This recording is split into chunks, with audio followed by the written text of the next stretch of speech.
Well, the first thing to note is that we must make a distinction between opinion and knowledge.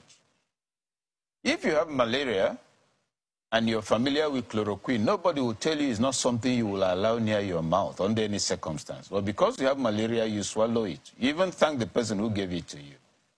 If somebody asks your opinion, how do you feel about this thing? It's terrible. But your knowledge that is good for you makes you to keep quiet while swallowing it and saying waka to the doctor behind his back. But the point is this.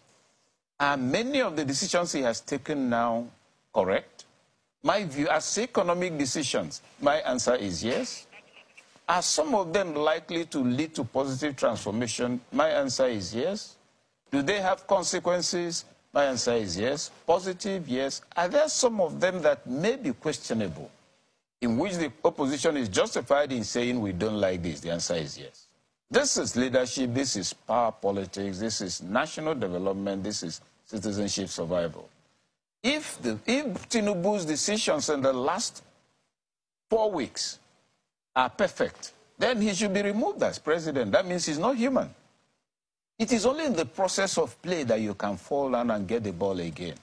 So, yes, renewed Shege because there's inconvenience, but the truth of the matter is that, quite frankly, what did we expect? That you swear him in, and first thing the next day, you have heaven in your hands?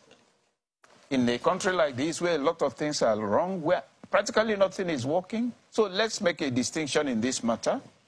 Saying that some of the decisions are correct is not the same thing as saying, oh, I agree with him, I support him, I am a Tinubu person. On the contrary, it's about the nation. So the decisions, some of them will take time to mature into positives.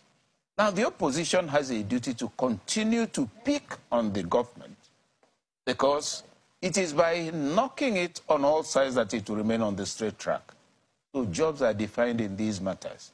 Opposition is not the same thing as hatred or attack or wickedness or whatever. All of them are concerned, like all of us, about the nation. So concerning decisions taken so far, people should do more of deep reflection. Do you expect, for instance, that immediately you unify the exchange rate, those who have been benefiting from it will go to sleep? They will think of other ways to subvert it and so create confusion. So it will take some weeks or probably months before the balance of forces, or if you like, the balance of strategic terrors neutralize each other.